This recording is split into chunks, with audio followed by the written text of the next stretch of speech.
2000 ಕುಮಾರಸ್ವಾಮಿಯವರು 19-20 ಮುಗಿದ ಮೇಲೆ ಕಳೆದ 3 ವರ್ಷದಲ್ಲಿ ಈ ಜಿಲ್ಲೆಯ ಅಭಿವೃದ್ಧಿ ಸಂಪೂರ್ಣ ಮುಗಿಸಲೇಬೇಕು ಅಂತೇಳಿ ಆ ಪಕ್ಷ ಈ ಪಕ್ಷ ಅಂತ ಅಲ್ಲ, ನಾನು ಯಾರು ಮಾಡಿರೋದು 2019ರಿಂದ ಈಚೆಗೆ ಯಾರ್ಯಾರು ಮಾಡಿರಲಿ, ಕೆಲವು ಶಕ್ತಿಗಳು ಇವತ್ತು ಈ ಜಿಲ್ಲೆಯ ಏರ್ಪೋರ್ಟ್ ಇರ್ಬೋದು, ಇದಿರ್ಬೋದು, IIT ಇರ್ಬೋದು, ಮತ್ತು ಹಾಸನ ಬಸ್ ಸ್ಟ್ಯಾಂಡ್ ಹತ್ರ 160 ಕೋಟಿ 70 ಕೋಟಿ ಹಣ ಕೊಡಿಸಿ ಅದನ್ನು ಮಕ್ಕಳು ಟ್ರೈನು ಇವೆಲ್ಲ ಮಾಡಿಸಿದ್ದೆ. ಏನು ನನಗೇನು ನನ್ನ ಕ್ಷೇತ್ರ ಅಲ್ಲ, ಆದರೂ ಜಿಲ್ಲೆ ಜನತೆ ಹಿತದೃಷ್ಟಿಯಿಂದ ಮೆಡಿಕಲ್ ಕಾಲೇಜ್ ಇರ್ಬೋದು, ಫ್ಲೈಓವರ್ ಇರ್ಬೋದು, 10 ವರ್ಷ ಫ್ಲೈಓವರ್ ಹಂಗೆ ಬಿದ್ದಿತ್ತು, ಇವೆಲ್ಲ ಮಾಡಿಸಿದ್ದೀನಿ. ಇನ್ನು ಹಾಸ್ಪಿಟ್ಲದು 250 ಕೋಟಿ, ಕ್ವಾರ್ಟರ್ಸು, ಮತ್ತು ಅಲ್ಲಿಂದ ಬಂದರೆ ಇಂಜಿನಿಯರಿಂಗ್ ಕಾಲೇಜ್ಗೆ ಸುಮಾರು 160 ಕೋಟಿ ಇಂಜಿನಿಯರಿಂಗ್ ಕಾಲೇಜಿಗೆ ಕೊಡಿಸಿದ್ದೀನಿ. ಈ ಹೊಸದಾಗಿ ಮುಂಚೆ ಕೊಟ್ಟಿದ್ದಂದರೆ 160 ಕೋಟಿ ಇಂಜಿನಿಯರಿಂಗ್ ಕಾಲೇಜು, ಮಸ್ಲವಸಳ್ಳಿ ಕಾಲೇಜು. ಈ ಹಾಸನಲ್ಲಿ ಕಾಲೇಜುಗಳ ಅಭಿವೃದ್ಧಿಗೆ ಸುಮಾರು 5,000 ಕೋಟಿ ಹಣ ಕೊಡಿಸಿದ್ದೀನಿ. 5,000 ಕೋಟಿ. ಸೈನ್ಸ್ ಕಾಲೇಜ್ ಬೇರೆ, ಆರ್ಟ್ಸ್ ಕಾಲೇಜ್ ಬೇರೆ, ಮಹಿಳಾ ಕಾಲೇಜ್ ಬೇರೆ, ಕಾಮರ್ಸ್ ಬೇರೆ, ಎಲ್ಲಕ್ಕೂ 10 ಕೋಟಿ ಮೇಲೆ ಕೊಡಿಸಿದ್ದೀನಿ, 10-12 ಕೋಟಿ. ಮತ್ತು 2 ಮಹಿಳಾ ಕಾಲೇಜು. ಇವತ್ತು ಗಂಧದಕೋಟೆ ಒಳಗೆ ಹೆಣ್ಮಕ್ಳು PUಯರಿಗೆ ಸುಮಾರು 20 ಕೋಟಿ ಹಣ ಕೊಡಿಸಿರ್ಬೋದು. ಗಂಡು ಮಕ್ಳದ್ದು ಇದಕ್ಕೆ ಕೊಟ್ಟಿರೋದು. ಆಮೇಲೆ ಅಫಿಷಿಯಲ್ ಕ್ವಾರ್ಟರ್ಸ್ಗೆ ಮಿನಿಗಾಸೋದಕ್ಕೂ ಕೊಡಿಸ್ದೆ, DC ಆಫೀಸ್ಗೂ ಕೊಡಿಸ್ದೆ. ಅವತ್ತು ರೆಕಾರ್ಡಲ್ಲಿದ್ದೆ ನಾನು, ಕುಮಾರಸ್ವಾಮಿ ಇದ್ದಾಲೆ, ಗೊತ್ತಾಯ್ತಾ. ಈಗ ಅವ್ರಿಗೆ ಕಾಂಟ್ರಾಕ್ಟ್ರ್ ಬಿಲ್ ಕೊಟ್ಟವರೋ ಬಿಟ್ಟವರೋ ಅದು ನನಗೆ ಗೊತ್ತಿಲ್ಲ. ಏರ್ಪೋರ್ಟ್ಗೆಲ್ಲ ರೆಡಿ ಮಾಡಿ ಇಟ್ಟಿದ್ದೆ. 2004ರಲ್ಲೇ 5ರಲ್ಲೇ ಏರ್ಪೋರ್ಟ್ನ ಮಾದರಿಯಾಗಿ ಅಲ್ಲಿ ಬೋಯಿಂಗ್ ಇಳಿಸೋದು, ಮತ್ತು ಇಲ್ಲಿಂದ ಹೊರಗಡೆ ಜನ ಓಡಾಡೋಕ್ಕೆಲ್ಲ ನಾನು ಮಾಡ್ತಾಯಿದ್ದಿದ್ದು. ಎಕ್ಸ್ಪೋರ್ಟ್ ಮಾಡೋದಕ್ಕೆ ಡೈರಿ ಹೆಂಗಿದೆ, ಕಾರ್ಗೋ ಎಕ್ಸ್ಪೋರ್ಟ್ ಮಾಡಿ ಟ್ರೈನಿಂಗ್ ಇನ್ಸ್ಟಿಟ್ಯೂಟು ಎಲ್ಲ ಮಾಡಿದ್ದೆ.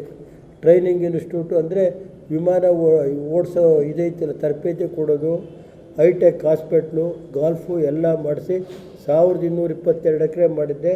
ಸುಮಾರು ಅದರಲ್ಲಿ 400 ಎಕರೆ ಹೊರತು ಸರ್ಕಾರಿ ಲ್ಯಾಂಡೇ ಇದೆ. ಹಿಂದೆ ದೇವೇಗೌಡರು ಚೀಫ್ ಮಿನಿಸ್ಟರ್ ಇದ್ದಾಲೆ ಸುಮಾರು 800 ಎಕರೆ.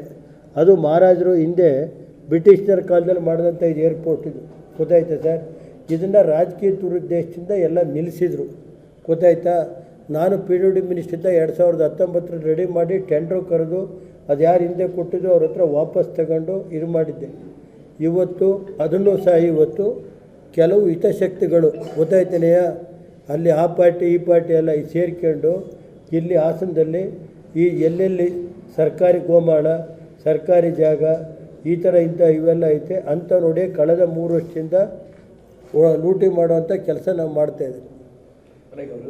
ಅದನ್ನು ತಡೆಯೋಕ್ಕೆ ಏನು ಮಾಡಬೇಕು ಅದೆಲ್ಲ ಮಾಡ್ತೀನಿ ನನ್ನ ಕೈಲಾದಷ್ಟು. IITನ IITದು ಪ್ರಧಾನಮಂತ್ರಿಯರು ಅವ್ರಿಗೆ ಕೊಡಬೇಕು ಅಂತ ಇದೆ. ಫಸ್ಟ್ IIT ಯಾರೂ ಕೇಳಿರಲಿಲ್ಲ, ಈ ರಾಜ್ಯದಲ್ಲಿ IITನೂ ಕೇಳಿರಲಿಲ್ಲ, ಸೆಂಟ್ರಲ್ ಯೂನಿವರ್ಸಿಟಿನೂ ಕೇಳಿರಲಿಲ್ಲ. ಮನಮೋಹನ್ ಸಿಂಗ್ ಬಂದು ಬೆಂಗಳೂರಿನಲ್ಲಿ ಹಾಸನ್ಗೆ IIT ಕೊಡೋದಕ್ಕೆ ಒಪ್ಪಿಗೆ ಕೊಟ್ಟು ಇದು ಎಲ್ಲ ಆಗಿತ್ತು. ಅವತ್ತು ಕುಮಾರಣ್ಣ BJP ಜೊತೆ ಸರ್ಕಾರ ರಚನೆ ಮಾಡ್ದ ಅಂತ ಅದನ್ನು ಬೇರೆ ಕಡೆ ಕೊಟ್ಟರು. ಇನ್ನೇನು ಆರ್ಡ್ರ್ ಇಶ್ಯೂ ಆಗಬೇಕಾಯ್ತು, ಒಂದು 15-20 ದಿವಸದಲ್ಲಿ ಆರ್ಡ್ರ್ ಇಶ್ಯೂ ಆಗೋದು. ಅದರಿಂದ ಅವತ್ತಿಂದ ಹೋರಾಟ ನಡೆದು ಯಾರೂ IIT ಕೇಳಿರಲಿಲ್ಲ, ಧಾರವಾಡದಲ್ಲೂ ಕೇಳಿರಲಿಲ್ಲ. ಅವತ್ತೇನಾಯಿತು ಅಂದರೆ ನಮ್ಮ ಹಾಸನಿಗೆ ಮೋದಿಯವರು ಬಂದ ಮೇಲೆ ಕೇಳಿದರು, ದೇವೇಗೌಡರು ಒತ್ತಾಯದ ಮೇಲೆ ಕೊಡೋದಕ್ಕೆ ಕೇಳಿದರು. ರಾಜ್ಯ ಸರ್ಕಾರ ಅವತ್ತು ಕಾಂಗ್ರೆಸ್ ಸರ್ಕಾರ ಇತ್ತು, ನಮ್ಮ ಜಿಲ್ಲೆಗಿದ್ದಂಥ IITನ ಬೇರೆ ಕಡೆಗೆ ನಮ್ಮ ಜಿಲ್ಲೆ ಹೆಸರು ಕಳಿಸ್ತೇನೆ, ಅದು ಬೇರೆ ಕಡೆಗೆ ಹೋಯಿತು. ಅದು ಏನಾದ್ರು ನಮ್ಮ IIT ಹೋಗಿದ್ದರೆ ಅದು ಕಾಂಗ್ರೆಸ್ ಸರ್ಕಾರದ ಹಿಂದಿನ ಕಾಂಗ್ರೆಸ್ ಆಡಳಿತದಲ್ಲಿ 13, 14, 18ರಲ್ಲಿ ಇತ್ತಲ್ಲ, ಆ ಕಾಂಗ್ರೆಸ್ ಸರ್ಕಾರದಿಂದ IIT ಬೇರೆ ಕಡೆ ಹೋಗಿದ್ದು. ಇವತ್ತೂ ನೋಡ್ರಿ, ಏನೇ ಇದ್ದರೂ ದೇವೇಗೌಡರು ಬದುಕಿದ್ದಂಗೆ IIT ತರೋ ಜವಾಬ್ದಾರಿ ಮಾಡ್ತೀನಿ, ನನ್ನ ಕೈಲಾದಷ್ಟು ಪ್ರಯತ್ನ ಪಡ್ತೀನಿ. ಅದ್ರ ಮೇಲೆ ಕೆಲವರು ಅಡೆತಡೆ ಮಾಡಿದ್ರೆ ಏನು ಮಾಡೋಣ. ನಾನಿಂತೂ ಪ್ರಾಮಾಣಿಕವಾಗಿ IIT ಇರ್ಬೋದು, ಏರ್ಪೋರ್ಟ್ನ ಇದ್ರ ಸ್ಟ್ಯಾಂಡರ್ಡ್ಗೆ, ಬೋಯಿಂಗ್ ಇಳಿಸೋ ಸ್ಟ್ಯಾಂಡರ್ಡ್ಗೆ ಮಾಡಬೇಕು ಅಂತ ಈಗಾಗಲೇ ಹಲವಾರು ಪತ್ರ ವ್ಯವಹಾರ ದೇವೇಗೌಡರ ಕೈಲಿ IIT ಇದ್ರದ್ದು ನಾವು ಒಂದು ಅಡಿನೂ ಜಾಗ ಬಿಡಬಾರ್ದು ಅಂತ ಹೇಳಿ ಬರೆದಿದ್ದೀವಿ. ಅದನ್ನು ನೋಡಿ ಸರ್, ಅದು ನನಗೆ ಗೊತ್ತಿಲ್ಲ. ಆಸ್ತಿಗೆ IIT ಥರದ್ದು ಮಾಡಿ ಪ್ರಪೋಸಲ್ ಕಳಿಸಿದ್ದಾರೆ CM. ನೋಡಿ ಮಂಡ್ಯಕ್ಕೂ ಒಂದು ಕೊಡಲಿ, ನಾನೇನು ಬೇಡ ಅಂತೀನ, ಅದು ನಮ್ಮದೇ. ಅದು ನೋಡಪ್ಪ, ನನಗೆ ಗೊತ್ತಿಲ್ಲ, ನಾನು ಪ್ರಯತ್ನ ನಾನು ಮಾಡ್ತೀನಿ.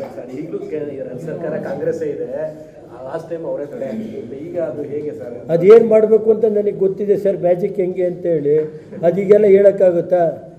ಎಲ್ಲೆಲ್ಲಿ ಯಾವ್ಯಾವ ಮ್ಯಾಜಿಕ್ ಮಾಡಬೇಕೋ ಮಾಡ್ತೀನಿ.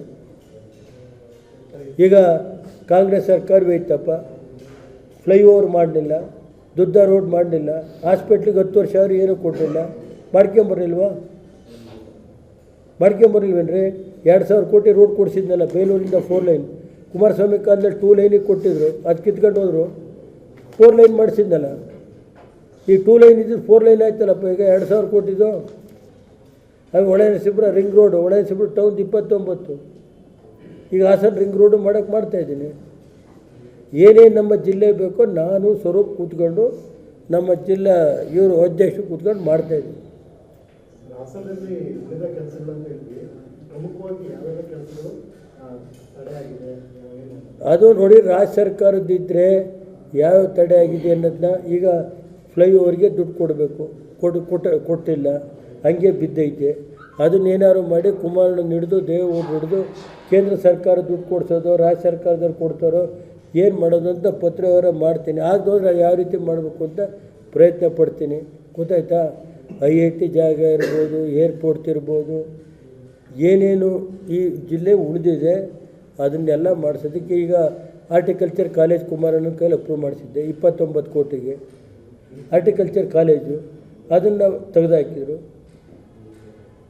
4 ವರ್ಷದಿಂದ ಈ ಪಾರ್ಟಿ ಮುಗಿಸ್ಲೇಬೇಕು ಅಂತ ಕೆಲವು ಮುಖಂಡರುಗಳು, ಆ ಮುಖಂಡರು ಈ ಮುಖಂಡರು ಎಲ್ಲ 2 ರಾಷ್ಟ್ರೀಯ ಪಕ್ಷದ ಮುಖಂಡರು 2019-20ರಿಂದನೂ ಸತತವಾಗಿ ನೀವೇ ನೋಡಿದ್ರಲ್ಲ, ಇಲ್ಲೇ ಟೂರ್ ಹಾಕ್ಕೊಂಡು ಕೆಲವು, ನಾನು 15 ವರ್ಷ ಸಾಕ್ತೆ, ಇನ್ನೆಷ್ಟು ವರ್ಷ ಹಾಕಲಿ? ಎಷ್ಟು ವರ್ಷ ಮೇವು ಹಾಕಲಿ ಸರ್?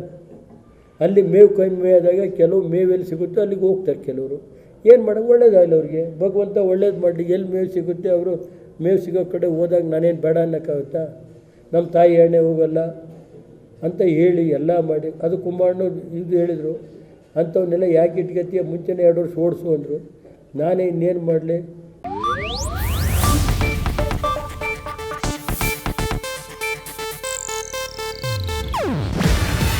ಇದು ಏಷ್ಯಾನೆಟ್ ನ್ಯೂಸ್ ನೆಟ್ವರ್ಕ್ ಪ್ರಸ್ತುತಿ. ನೀವು ನೋಡ್ತಿದ್ದೀರಾ ಏಷ್ಯಾನೆಟ್ ಸುವರ್ಣ ನ್ಯೂಸ್.